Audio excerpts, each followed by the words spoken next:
When solving equations, typically you have a value of x as your solution, but this is two more situations that may occur. One of them is infinitely many solutions, and the other is no solution.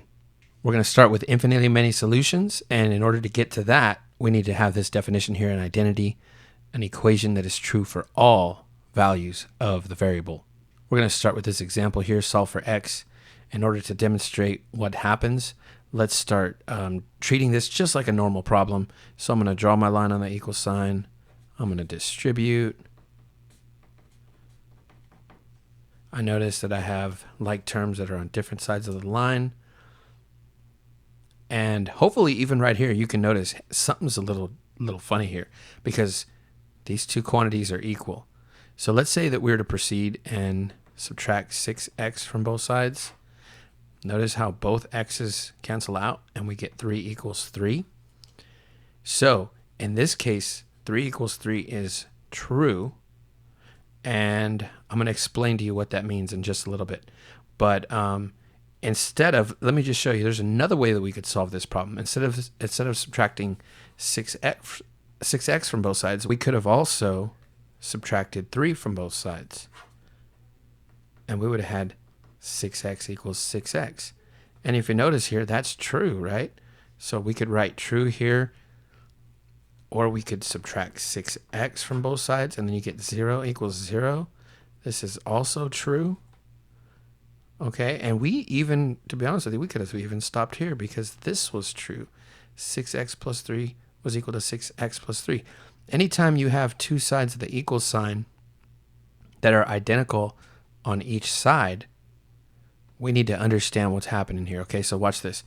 I'm going to draw a scale here. So there's my scale. Let's look at when we had 3 equals 3. Let's just say they were little dumbbells or something, right? These are some, let's fake like those are really nice dumbbells and that they magically stand up like that, right? Well, here's the question.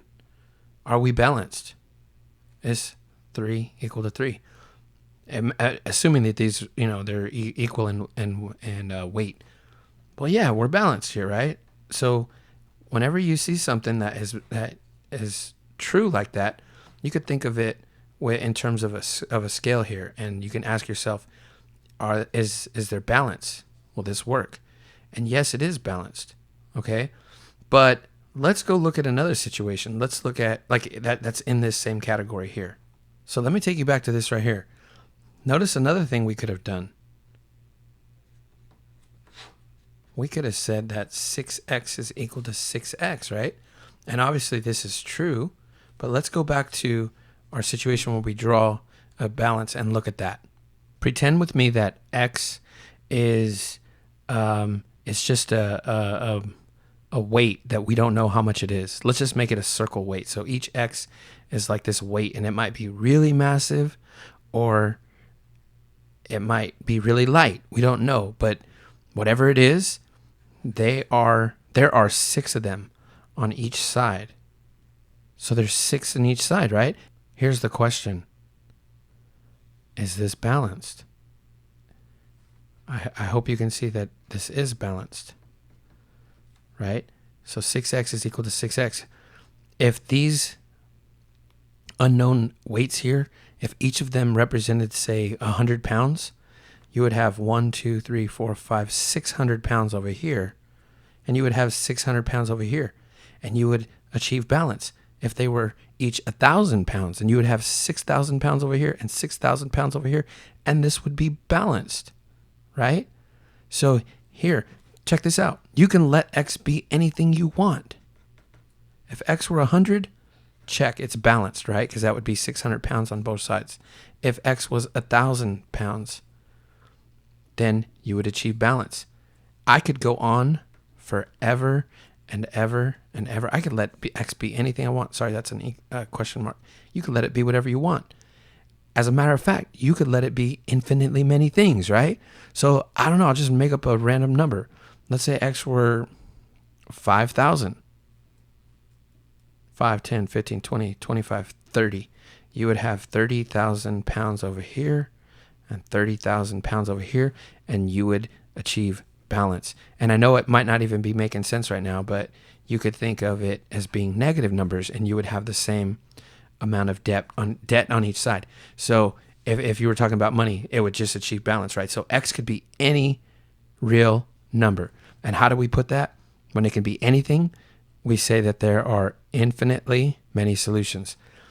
And that's what it means to have infinitely many solutions.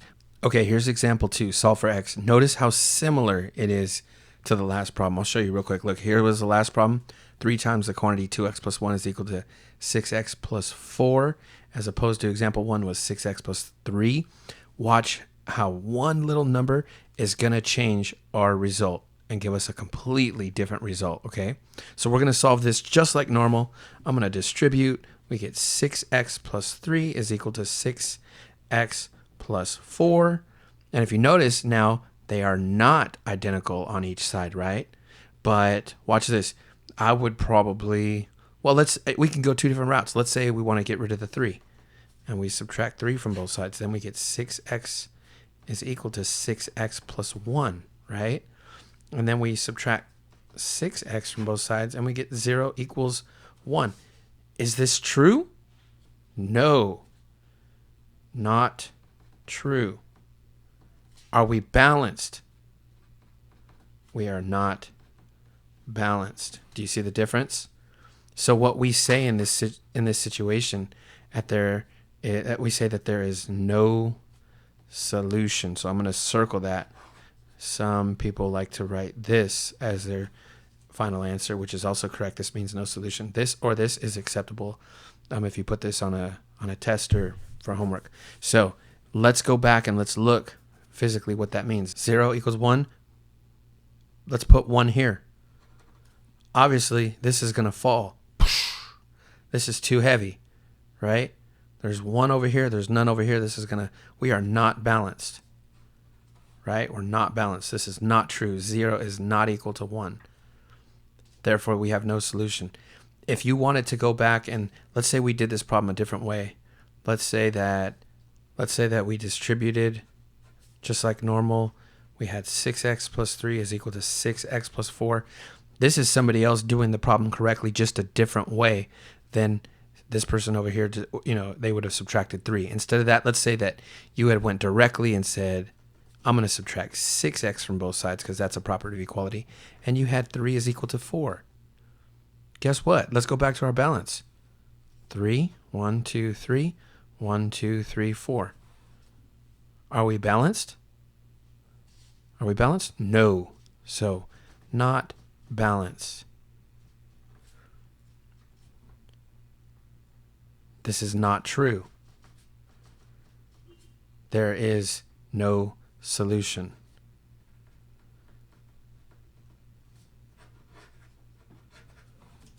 There is no solution. That would be your answer. If you get this kind of a result when doing a problem that's not true, you say there's no solution.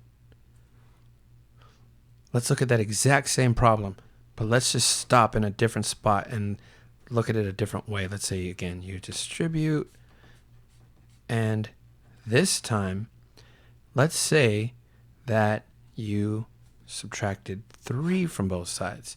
And let's stop when we have here, when we're here at 6x is equal to 6x plus 1. Let's draw our scale. Let's do the same thing. Let's think of these x's as these little unknown amounts of weights. They might be really massive or they might not be. Let's put them down.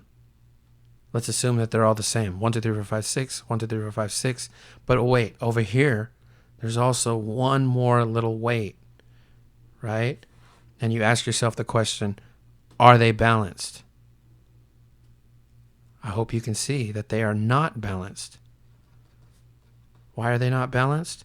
Because, man, that 1 is pulling it more heavy on this side, and this side's going to be heavier. It's going to dip down, right? We are not achieving balance. This here is not true. And when you see that something that's not balanced, not true, you say no solution, or you write this. Either one of these will suffice. Okay, so here is our summary. When solving equations, 3 different scenarios may occur.